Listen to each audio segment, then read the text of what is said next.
My husband's ex's affair partner buzzed my son's head on accident after my son said he wanted to grow it out, but when I called her, she claimed it was just hair and that it would grow back, so I reminded her how nasty she truly is. I, 30F, married my husband, Alex, 31M, about a year ago, but we've been together for 4 years. He was previously married, and after they had agreed to divorce, she told him she was pregnant. We'll call his ex Kate, 30F. Kate had been cheating on Alex with Jess, 32F, for about a year. I had known Alex for years through mutual friends, and I met his son when he was 6 months old. So present day, Kate and Jess are together still, but very hot and cold. I went to pick up my stepson from school. Jess had dropped him off, and he seemed quiet and sad. I asked him what was wrong, and he said he was sad because he had no hair. He has beautiful curly hair. He told us he wanted to grow out into a mullet. At that time, my husband cleared it with his mom that they were both okay with that, and she agreed to have me trim it as needed, like around his ears. He took his hat off, and it was buzzed down to his scalp. I was shocked but just said, "Well, I think you look very handsome, but I thought you wanted to grow it out. Why did you cut it?" Apparently Jess was going to trim it and forgot to put a guard on. When she realized that, it was too late and she had to buzz it. When we got home, I called Kate. She didn't know how bad the haircut was and was tied up at a work event. She suggested I make sure I get the whole story on what happened, so with her permission I went right to Jess after I called my husband, who was driving home from a couple hours away, and explained what was going on.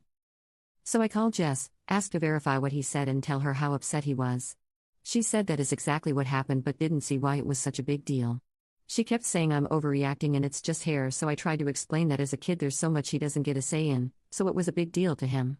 I told her she should never go near his head with clippers again. She came back with, "Well, you're not his mom," and when I reminded her she wasn't either, she said, "I'm a hell of a lot closer than you. I've been there since day one," to which I said, "Yeah, because you were an affair partner. Don't cut his hair again," and hung up. I called my husband back to explain everything and calm down. He had been on the phone with Kate discussing things as well, and I texted Kate to give an overview and say I was sorry if I overreacted. It's the next day and Jess is trying to tell Kate I shouldn't be allowed to cut his hair if she can't, and I need to get my parenting privileges taken away. I think that's crazy. And just to clarify my role as a step-parent, Kate and my husband meet twice a year alone to discuss parenting things, and at the last one Kate said she is comfortable with seeing me as a parent and is ready to include me in the meetings going forward. But am I a jerk for being upset with Jess for not only buzzing his hair but for how she reacted trying to minimize it?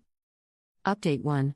I ended posting this in a couple places, so I figured I'd put one update on this account for anyone who goes through the effort to check for one.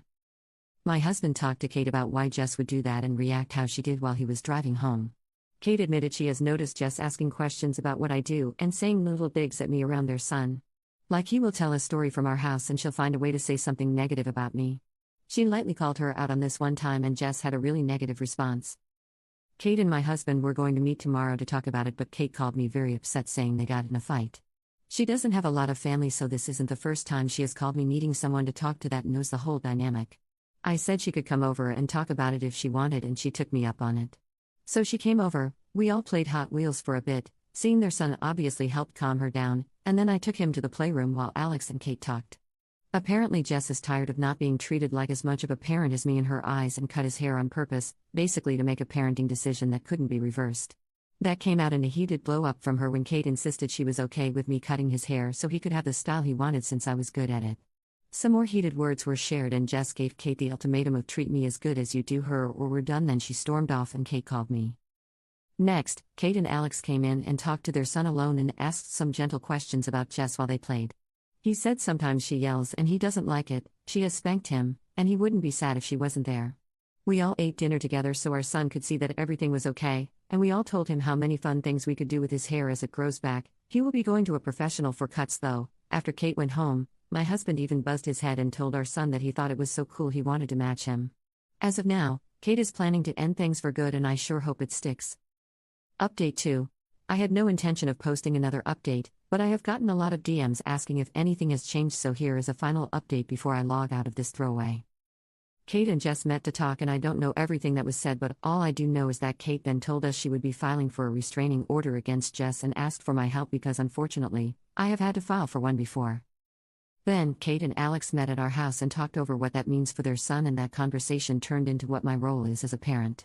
Kate and Alex are now in the process of amending their parenting agreement, which frankly they said was overdue anyway because he's a toddler now and all these agreements were made when he was an infant and their divorce was really raw. They asked me if I would be comfortable being written into the agreement to have things like the ability to take him to the doctor, be a designated contact, and a next of kin if anything happens to them, etc. They will also add in guidelines for introducing future partners. A lot of commenters said I needed to back off and let the parents handle this.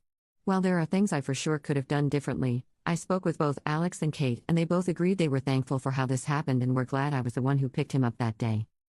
But overall, Kate is upset. Kiddo is picking out the stencils that he wants to spray designs into his hair as it grows out. All schools and family members have been informed that Jess is no longer allowed near anyone in this family on either side, and some important conversations have been had.